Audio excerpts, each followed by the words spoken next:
As a boy, I never believed in the tales whispered around the village campfires. Stories of creatures lurking in the shadows of this island's pine forest. They said those woods held secrets, secrets best left undisturbed.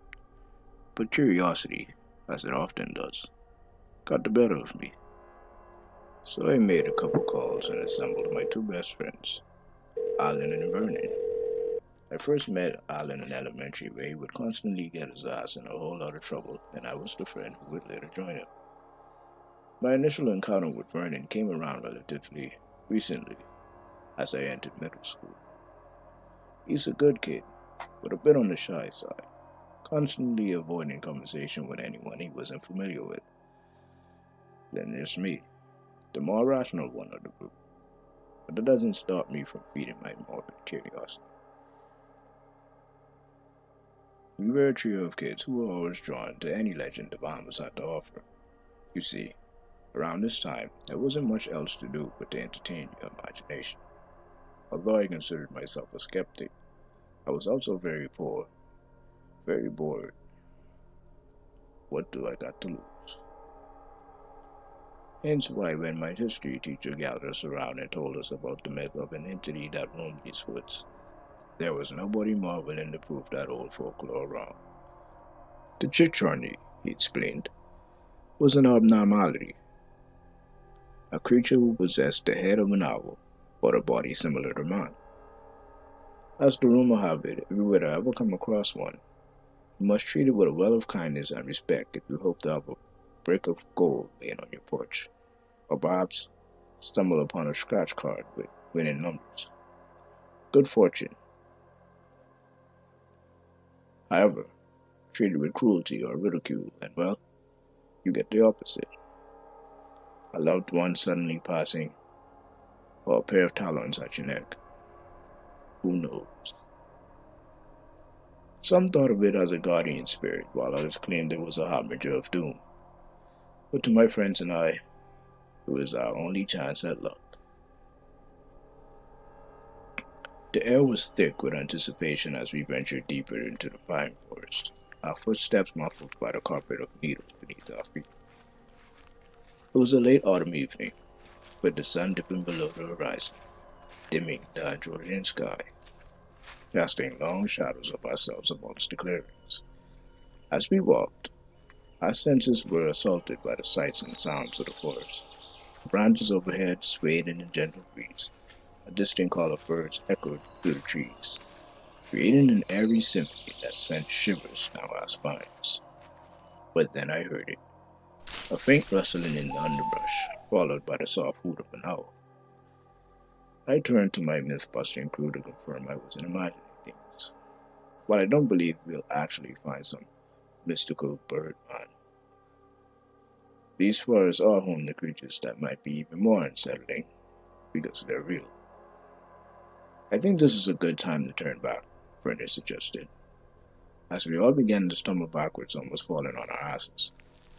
Before we can firmly forfeit, an unfamiliar face holding some sort of lantern emerged from the tree lines. We pointed our flashlights at this figure all at once, slightly irritating the man that began to speak. "What are you boys doing out here so late? Do y'all parents know that y'all out here?"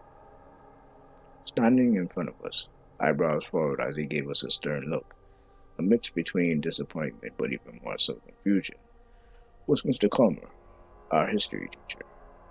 A brief moment of relief that was washed over us was now replaced with a different anxiety-inducing phenomenon. You guessed it, parental wrath. "We're looking for the chick Chinese, sir," I managed to blurt out. Mr. Comer's expression had now gone from confusion and mild disappointment to a more neutral one at the very mention of the myth.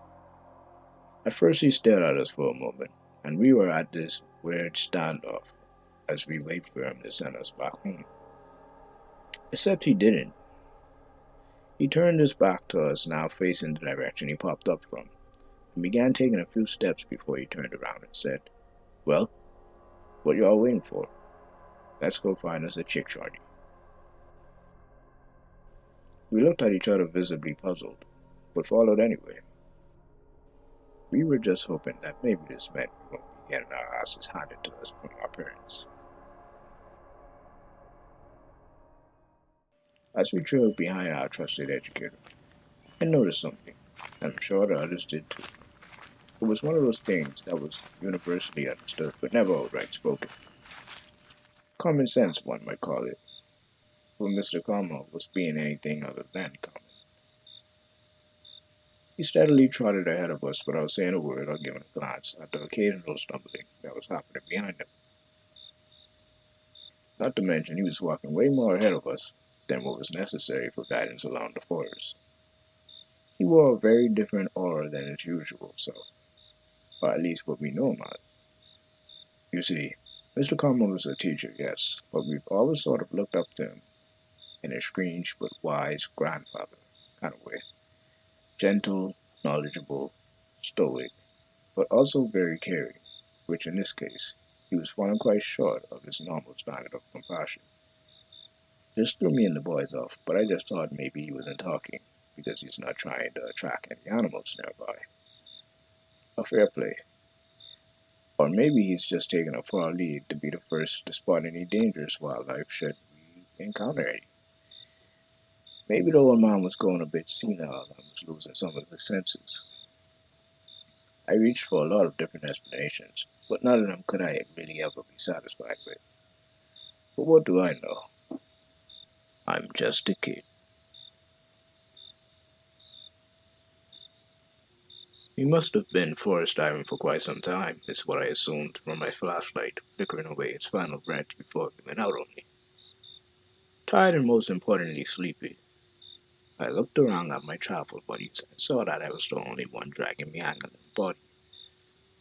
I dropped the arm carrying the dead flashlight at my side, hoping maybe that would save some energy and got behind my best friends.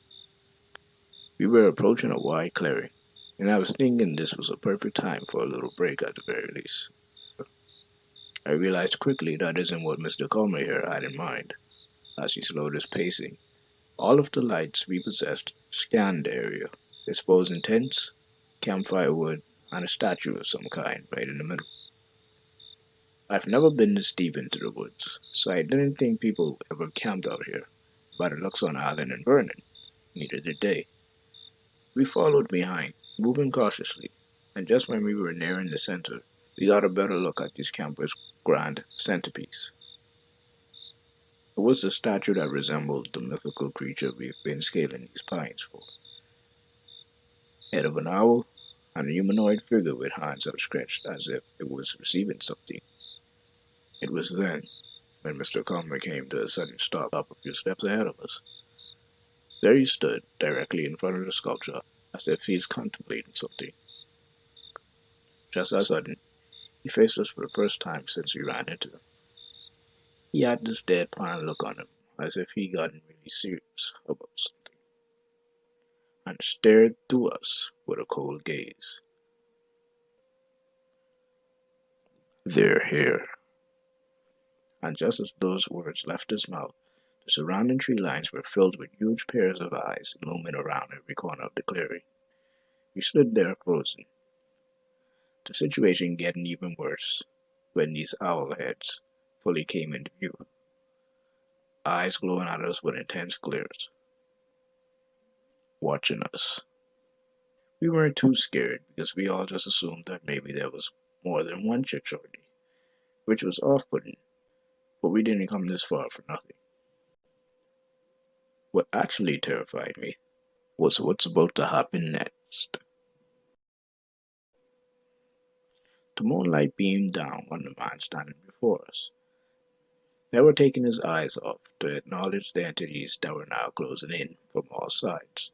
As they got in closer, which I was starting to hope they didn't, as flashlights revealed they were clothed in these white garments, which was surprising, since I didn't recall the lore claiming these things having any concept of nudity. So, why were they clothed? A bit too late, but that's when it clicked for me that my friends and I were in a whole lot of trouble. And I couldn't be more right as Mr. Calmer began to slowly move towards us instead of greeting the gathering flock of alleged Chichorni. Now, we might have been gullible kids, but we could at least tell when we've been duped. And that is the only indicator we needed to start hauling ass up on out. Vernon being the first to set off to start up a nightmare, along with me and Alan tagging along with him. I had some nerve in me to look back once we've gained some distance. I promise you, I won't ever make that mistake again. They weren't giving chase. No, instead, they were all still standing there, eyes looking right back at me, which only gave me more fuel to book it. As my luck would have it, I'm the only one who doesn't have a working flashlight, so my pal Alan, who was dogging me a good distance, would stop for me so that I wouldn't get lost. Can't say the same about Vernon. For a scrawny kid with zero athletic background, he was shamelessly leaving us in the dust, and rightfully so. After all, we are running for our lives, so I guess it's survival of the fittest. Still, me and Alan stuck together, even though I basically held him back.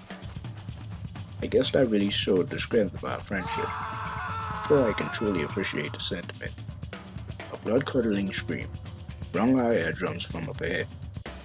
At that moment, I turned to Alan and he had this determined look on his face. And I've known him long enough to get what that meant. I pulled on his shirt, yanking him towards me for him to meet my disapproving eyes. We brought him out here, Barry. If something happened to him, it's gonna be on us. I was shook for a bit, trying to find out where I have this sense of responsibility been his whole life. I couldn't form a rebuttal in time, as he shrugged me off and darted in the direction of what must have been our damned friend. If I'm being honest, I didn't want to go after him, as selfish as that sounds, but with no other way to see where I'm going in this place, I might as well have surrendered to the cause. Hightailing it through the branches and pine needles, we eventually ran into what remained of our friend laying there, between some sticks and leaves. It was his flashlight, and the light was still on, facing a trail of blood. Wait. I figured Alan must have been convinced now that there was no hope for our friend at that moment. But that wasn't quite the nail in the coffin, as a single pair of those traumatizing eyes appeared right to the left corner of my peripheral. I stumbled back and tapped on Alan's shoulder in a panic, giving the cue that we should make a break for it. He hesitated for a sec, and like he was being thought out, slowly started to back away into an all-out sprint eastbound of the forest. After running for so long, we decided it might be best for us to hide in a thick bush until daybreak. Alan switched off his flashlight so we wouldn't alert our stalkers, and we hurtled close enough to practically be able to hear the thumping bass of each other's heartbeats. We stayed quiet, waiting for time to pass by peacefully amidst all the chaos. And it did for a little while, until we saw a light passing in front of the shrub we hid behind. We stayed silent. Hell, I've actually stopped breathing at this point. I can feel my anxiety rise with the crunch of leaves, translating every step this manic creature took as it got closer to us. The light slightly dimmed as he got past us. We checked him off as successfully evaded. Suddenly, the light was returning, growing brighter, faster, and coming right at us. My eyes widened as I looked over at Alan, who had a hand over his mouth, preventing himself from letting out a single sound, because the light was now shining directly on us. Still, we did not move, even though there was no way we weren't seen. We didn't move an inch until proven otherwise. And boy, was that a good call. The watchman went off, in the same direction it had turned back from, its light finally fading into the obscurity of the night.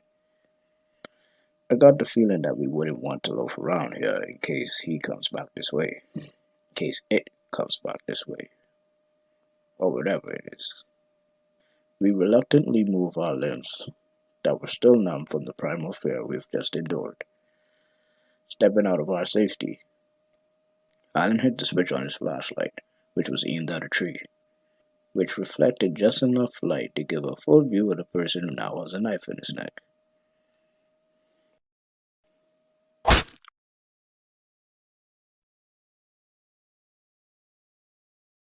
Alan's eyes widened at the sudden thrust of his jugular being stabbed, and I stood there matching his expression. As the maniac pulled the cleaver from his body, about to go in for a second attempt, I did what I never thought I would have. I launched myself at him, going for its dominant arm that had the knife in its hand. I swear it felt like I was hanging from a tree branch, swinging in a strong wind as this monster tried to shake me off of him, which it did quite easily. In a few flicks of its arm, I fell to the ground, hitting the back of my head to what must have been a nearby tree trunk, and immediately its sights are now set on me. As it approached me, I struggled to get back on my feet as my head trauma was starting to take into effect. In a hauntingly slow and blurry few seconds, it closed the distance and was now hovering over me. Huge owl eyes stared down at me with the lunar ambience of the moonlight highlighting the enormous figure, baking the sight into my memory. Though I probably wouldn't have to worry about it showing up in my dreams at any time soon, I thought, as I started to give up my consciousness and accept my fate peacefully. It raised its knife in the air and came down on me with enough force to snap my brain wide awake. My left shoulder pulsed with an anguish so profound it made me come to my senses, and I realized that my body won't allow me to get rid of them, even before my impending doom. It took its blade out of my left shoulder quickly, and before I was able to let out a scream, swiftly plunged it into my right with devastating strength. The kind of strength I've seen my uncle display when gutting a giant grouper. I howled, God slow to take me as I endured this punishment, and it makes eye contact with me once again. This time, kneeling down with its face closer to mine, as if it's feeding off of my pain. The creature had a strange smell to it, a familiar one, a smell of musk, dirt, and bear. It smelled human, more human than an otherwise fictional bird like humanoid would smell.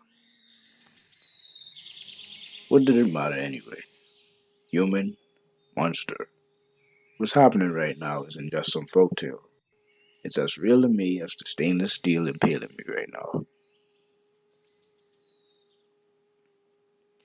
It leaned in even closer, lured by the dread and defeat in my glimmering eyes as hot tears streamed down my face, irritated the little cuts I didn't know I had.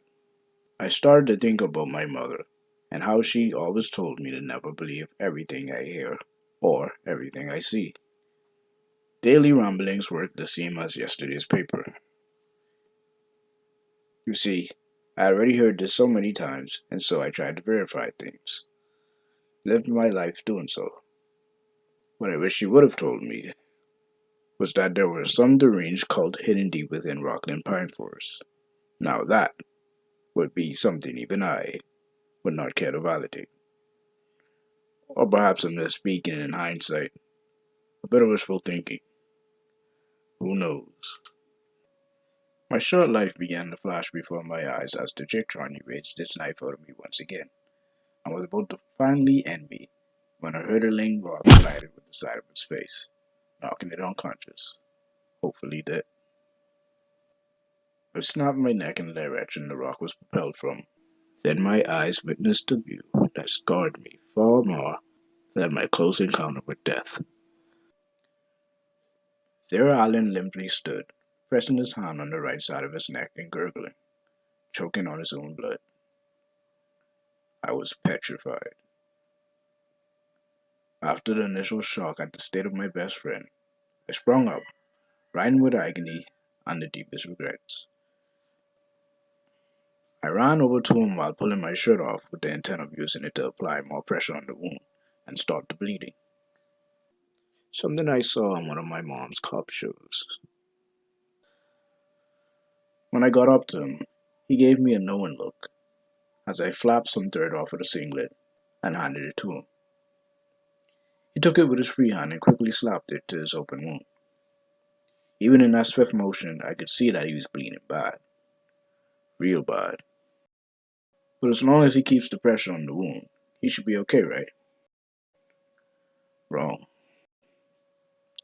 He inched towards his flashlight that was lying on the ground and didn't make it 5 steps before collapsing onto his side, facing me. I looked at him as he tried to mouth off words, but his labored breathing fought him on that. So with the last bit of light in his eyes, all he did was point to the flashlight, his body then convulsing as it went into shock. I dropped to his side, rapidly slapping his face in an attempt to snap him out of it. It didn't work, not by a long shot. Trying to control my sobs and whimpering as I held his trembling hand was a pain in the ass when you're being hunted down in the woods. Within seconds, his body stilled. A hell of a reality check. I gotta keep moving. I have to make it out of here. Making my way through the forest alone was an entirely different experience. It was dead quiet.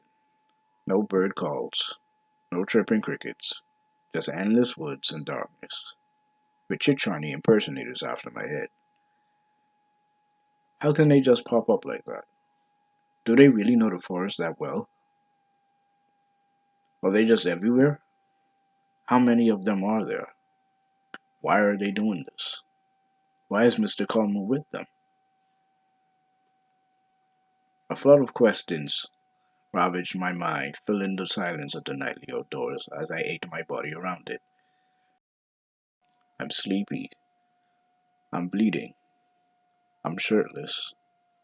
I'm cold. I'm scared. My arms hurt. My friends are dead. My best friends are dead. Why didn't I die? I'll probably die soon too. A bit of premature survivor's guilt and despair wasn't the kind of thing I needed, but what else would be going on in the mind of a freshly traumatized middle schooler? In situations like these, never count on things to not get worse, 'cause they can, and they will. Words to remember as the flashlight began fluctuating and I stopped in my tracks, hitting it, begging it, almost giving myself away, and eventually giving up as it gradually dimmed, masking me in the black canvas of the forest night.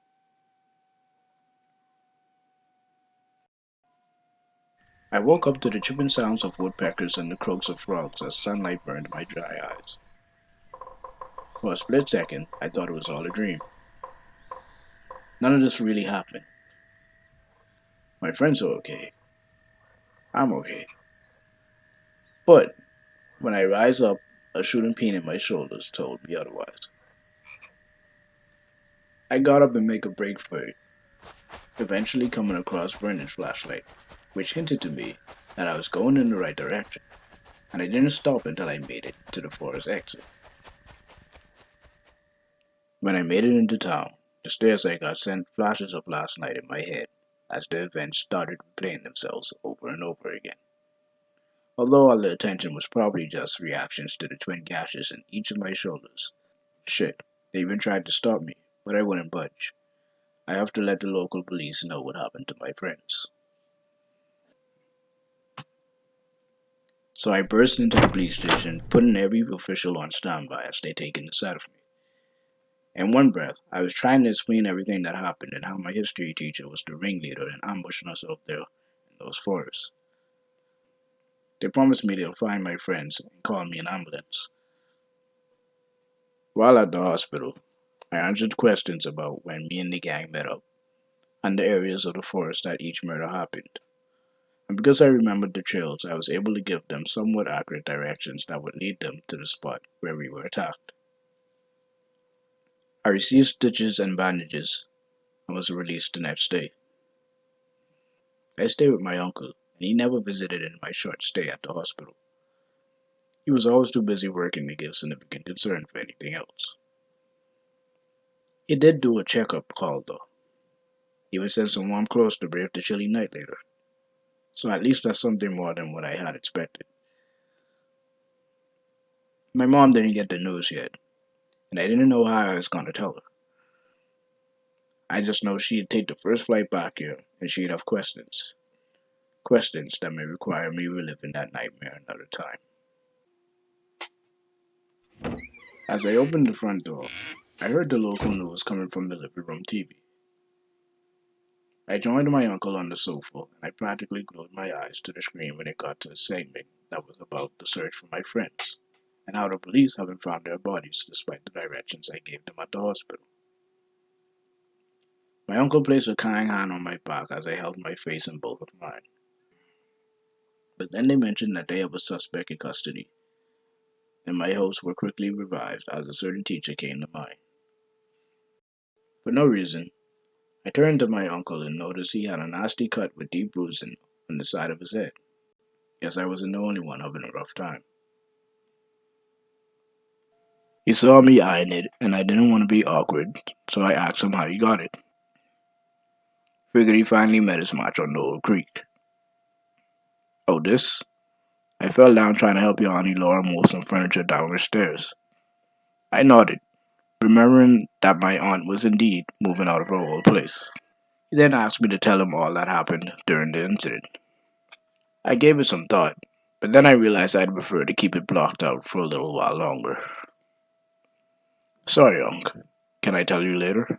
I pleaded. He gave me a small nod of understanding and said, I never trusted Culmer, you know. He was always a weird character since high school. You need to be smarter out here, boy.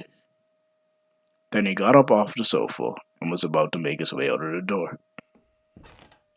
I sat there in ice-cold fear when a sudden thought hit me. The broadcast never mentioned who the suspect was. So how would he know? Did the police tell him? I hesitated but asked anyway. How did you know that it was Mr. Culmer? He stopped a moment. Your mom called and told me everything that happened. A silence filled the room as I began to silently quake. I never told my mom about this.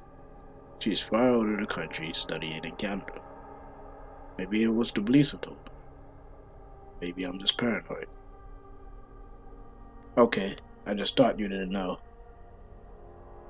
He explained that he just wanted to hear it from my point of view, that he's sorry if it was insensitive to ask. There he went out the door, and I fell over myself, trying to get to the telephone to give my mom a ring. She picked up and answered like she normally would. Like she's completely unaware of what happened. I told her that it's me calling, and that I miss her, and how I wish to see her again. Which wasn't untrue, but I had other motives behind this call.